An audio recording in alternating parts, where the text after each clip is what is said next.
Thank you, everyone, to be on this conference call and discussion of the comparative analysis of Palivizumab management models and impact on reimbursement, brought to you by ARC.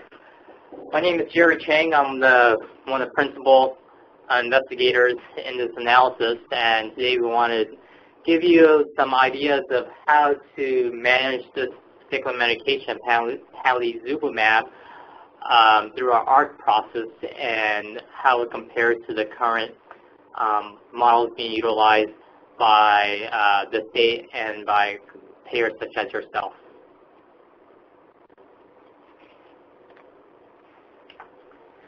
So the agenda for today, I'll give you a brief introduction of ARC, what we do, what ARC is, and then we'll go to the background of Palivizumab and follow up with our study design, look at the study results, and the core focus of this discussion today, how it impacts you, the payers.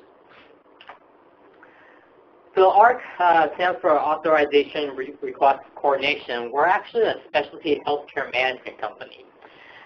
We created a platform that allows us to help manage specialty authorizations from various clients such as medical groups, IPAs, third-party administrators and whatnot. We have clinical expertise in various specialty disease states, and we are experts in utilization management, not just for the actual drug itself, but the actual authorization, looking at the correct units, indications, and what have you.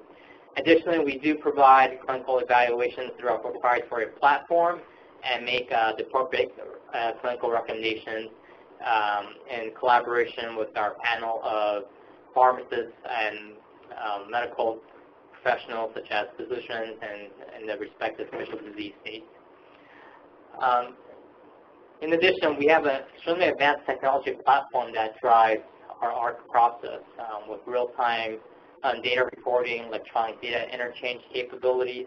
And this has been used for multiple clients throughout the state of California, Arizona, covering over 1 million patient lives. So through our ARC platform, we are able to analyze the data and today help present some great comparative analysis looking at different management models for Palivizumab and how to really stay ahead of the curve, if you will, on the upcoming RSV season. So the typical RSV season arrives through November through March every year. On occasion, the CDC may extend the RSV season based on geographic location up to additional month. And the Center for Disease Control, they tend to give a monthly report on the rate of infection and how the virus is being spread throughout their geographical regions, which may warrant additional months of treatment. Typically, preterm infants are the main population at risk during the onset of the RSV season, and it's extremely important for us to prevent any potential infection.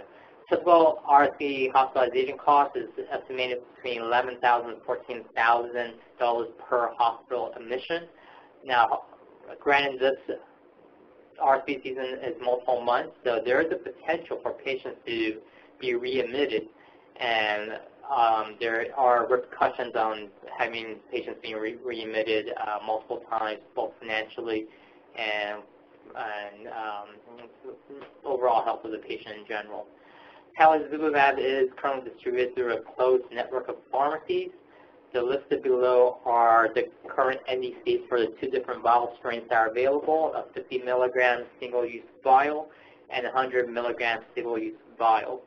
AWPs are as follows, close to $1,600 per 50 milligram vial and close to $3,000 for the 100 milligram vials. And AWP is from Redbook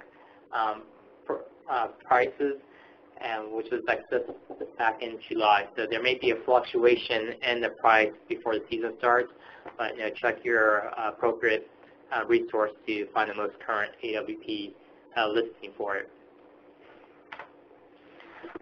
So the current authorization approval methods that we've seen, at least in the California market, California Children's Services, they They do cover Palivizumab based on their calculator that is provided on their website.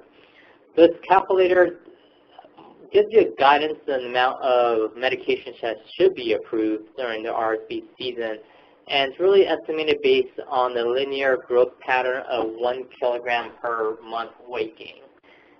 As you know, especially if there's any parents in the audience, a growth of 1 kilogram per month may or may not be feasible depending on the child itself, especially in this population of preterm infants and individuals that have very, very low birth weight.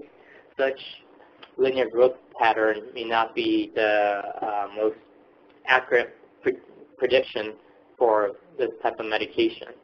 Additionally, through the California Children's Services calculator, it really restricts on specific quantities based on vial size that are approved. For example, during the season, they may only approve of 300 milligram vials and 650 milligram vials. You must use those exact quantities, regardless of how much you use of each vial. So if a particular patient only, let's say, had very low growth rate and used up all their 50 milligram vials, it's very challenging to get additional 50 milligram vials, and the provider may be forced to use 100 milligram vials. Additionally, to get Palivizumab covered, the patient must be CCS eligible for one, and number 2, meet their specific guidelines. Service authorization request form is required for any approval to be made, and there are turnaround time restrictions based on the volume and workload that the CCS is being serviced. On the medical group and IPA model, we've seen different methodologies as far as how the authorizations themselves are approved. We've seen groups do either a monthly authorization to the 3-month authorization approval. Of course, if you do a monthly authorization process, yes, you can manage the individual authorization more closely, but also requires you to do 3 times additional work on your utilization management department. These service codes used are either based on the Healthcare Common Procedure Coding System, the HCPCS code of 90738, or based on national drug codes. Using the national drug codes will restrict you to the similar fashion that we see in the California Children's Services based on specific vial sizes, since each NDC correlates to a particular vial size. The quantity being approved, we also seen various formulation methodologies behind this as well. Some groups within our ARC universe, if you will, they like to utilize either the length of time, the number of counters, or HCPCS units being dispensed. The length of time, again, could be restricted to a monthly or 3-month period, but remember these type of, especially this type of medication, you're looking at least a 5-month season, probably 6 months based on the CDC guidance, and the expense of having additional units of labor or reviews may impact your particular formulation of authorization processes. So it is critical to manage this particular disease state, especially with such a high-cost drug and for multiple months when the patient is qualified for it. According to the Express Scripts Drug Trend Report of 2013, they found that across the United States, they found approximately $428 billion in pharmacy-related waste. Now, this pharmacy-related waste is broken into several categories, including poor health decisions, but predominantly a good percentage of it was found to be selecting poor drug choice and selecting a pharmacy or vendor that's not cost-effective. So without proper management, you could definitely fall into those type of situations, since with this particular disease, it's not really a health choice that they're falling into the category utilizing the medication, partly because these are infants, and the infants obviously have no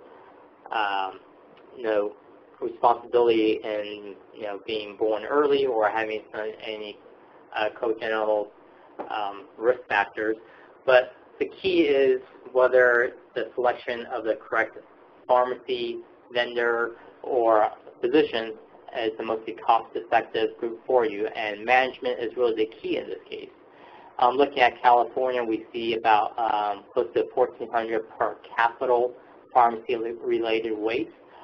But throughout the various states, you see varying degrees of pharmacy-related waste. Again, this is based off the Express Scripts Drug Trend Report, and we see similar figures being reported through other resources such as the Magellan reports as well. So our study design, we looked at a retrospective analysis of medical claims from 2012-2013 RC season and 2013-2014 RC season. Now, these medical claims predominantly came from our California geography, since, as I will state later on, that we do look at the comparative models using CCS. The inclusion criteria for the study is looking at any claim that has Palivizumab HCPCS code of 90378 or diagnostic code of preterm infant of 765.XX and all the appropriate subcategories of the ICD-9 code. The exclusion criteria for our study is there's no documented baseline weight, because Palivizumab is a weight-based dosing medication. Additionally, there's only a single dose of Palivizumab given during a single RC season. We excluded those claims out because there was a lack of continuity or a prediction in the utilization of those patients. Cost information, we did it strictly on drug costs. We did not factor in on any additional costs to the healthcare delivery system. And for drug costs, we based it on strictly on the average wholesale price from Redbook as of July 2014. The study arms in our study, we just have two. We really focused on comparison of how the CCS reimbursement model of 1 kilogram per month, first how it compared with our ARC management process, and just how it matched with the World Health Organization's growth curve. Again, Palivizumab is a weight-based medication, and through CCS, the way they predicted is strictly on a 1 kilogram per month growth rate. Our statistical analysis, we did a t-test between the respective groups, study arms. We also incorporate a sensitivity analysis of 5% on the actual dose of the medication being provided. And I will go into more detail behind the sensitivity analysis to give a better explanation in regards to that. So why did we select the World Health Organization growth curve? For one,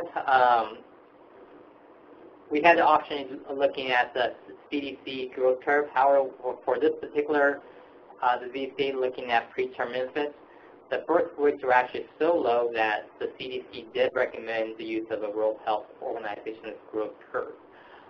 On this chart, it shows the growth curve that you see for boys, but you could really juxtapose this to for girls as well, females as well, and looking at from birth to 2 years and the respective percentiles when their gestational birth was.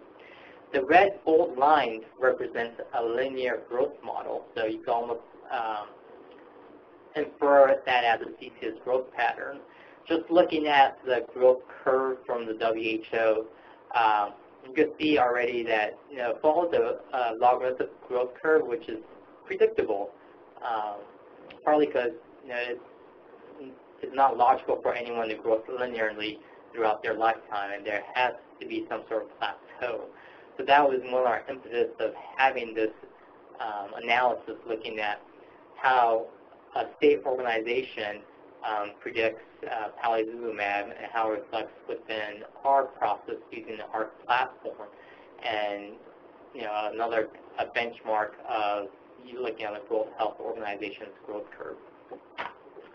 Our patient demographics, again, this is mainly based on the geographic area of Southern California. have approximately 83 individuals that did fit our inclusion and exclusion criteria. More or less evenly split, if you will, like between males and females. Average gestational age is close to 30 months, that is. Average baseline weight that was recorded, males were a little bit heavier than females, which is not surprising or not unheard of. Average baseline weight and baseline age, there was, as you can see there. Now the average growth curve percentile, we look at the mode instead of looking at the average. And what percentage of patients may be eligible for a second season. So whether a patient comes back for the second season or they're on the first season will impact on what percentile they land on. But as you can see, based on our default patient demographics, predominantly with these patients at 1 percentile, again, these are preterm infants that were extremely small in birth weight. Now our results, if you look at the CCS reimbursement model, across the board, total cost, average cost per dose, average cost per dose per patient, it's on the upper end, easily over $1 million for a total cost of these 83 patients if they were to follow the CCS reimbursement model. Our management process in the World Health Organization growth curve, we found statistically significant difference in total cost, having our management process having the lowest overall cost. Again, our management process has the lowest overall average cost, and cost per dose is also the lowest. The take-home message from this is both models show a statistically significant difference between the CCS reimbursement model, which logically does make a sense since they are basing it on the linear growth pattern. Once we incorporate a 5% sensitivity analysis, our results are really validated, showing that our ARC management model still has one of the lower costs. Now, with the 5% sensitivity analysis, the way we constructed this was to look at patients or assume patients have a 5% buffer in their medication. For example, if patients were using 105 milligrams, we reduced that down. Instead of using a 50 milligram vial and a 100 milligram vial, we reduced it down to only a single 100 milligram vial. So it's a constant rounding down. Based on our patient population, it just shows, again, the CCS reimbursement model is the most expensive model to be utilized in this particular scenario. Now, in comparison, looking at our ARC management model and the WHO growth curve, we found there's no, it's not clinically significant, statistically significant in difference. However, total savings is slightly higher when using the ARC management model. There are pros definitely in that respect, and I'm sure if we increase the sample size, that will trend to a lower p-value and possibly provide statistically significant cost savings. But as you can see, these savings are easily above with our ARC management platform. Total savings is close to 8%. So it does provide some insight that our management model, again, checking to make sure it's proper utilization of the medication instead of following a type of growth curve that may or may not be the most representative for a patient.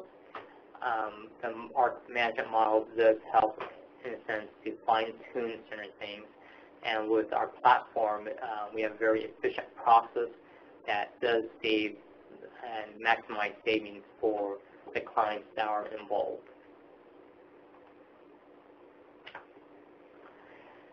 Now, the impact on the healthcare delivery system and the public policy impact is dramatic. It really goes back to proper forecasting and authorization approval processes and methodology. Now, if we have the correct way of doing it, we will find significant savings and cost reduction in specialty overall PMPM costs. As you know, especially medications are one of the highest growing sectors of healthcare, and to have the correct process in reducing and managing these medications is extremely important. The adoption of the CCS approval process, it will potentially lead to a significant amount of waste. Like I said earlier, using the 1 kilogram per month through our hypothesis and our results, it is an overestimation in the potential dosage requirement.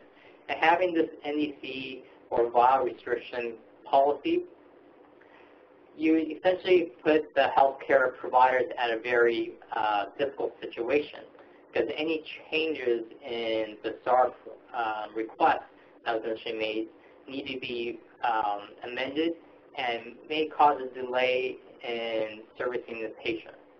And our goal is, of course, to prevent any potential hospitalization. And unfortunately, using such a vial or NDC restriction process could lead to potentially pharmaceutical-related waste. Although it's unintentional, it does contribute to that. Additionally, this will go hand-in-hand with the Express Scripts drug trend report, indicating about $1,400 per capita pharmacy-related waste. And this again is a contribution. So the recommendation from a public policy standpoint and for healthcare delivery is really to reevaluate the current model. Does it make sense? Again, the 1 kilogram per month growth pattern, overlaying it on top of the previous slide of the WHO growth pattern, it just doesn't make any sense. And the flexibility as well. Having a process like ARC, which is very flexible, that is able to manage and properly forecast and work out the appropriate dosage and requirements for these type of medication could lead to significant savings for payers. How it impacts medical groups. Of course, this doesn't have a significant fiscal impact if these are not evaluated or approved properly. This could really affect you either monthly, every 3 months, or however time you process this. Now, the approval process, like I mentioned, it could be, if the medical group does take an NDC model, you will be following the same trap or situation as the CCS calculator, where you're very strict on what it could be approved. The quantity is being improved. If it's done for a length of time, how do we monitor what that means? Is there 5 months? How many vials are being used? Are they using 1 vial each month, 2 vials each month? There's no true management process behind the exact quantities. Our general recommendation for healthcare providers is to use some sort of basic billable unit model, but to have a process such as ARC to help manage the authorization and utilization is a more proper way and recommended route to go through. Of course, having some sort of process, we could have opportunities for audits. If we see, based on past records, linear growth or a constant monthly dosage throughout the entire period of the RC season, we could see that this may not be the most appropriate process and open up some investigations for audit.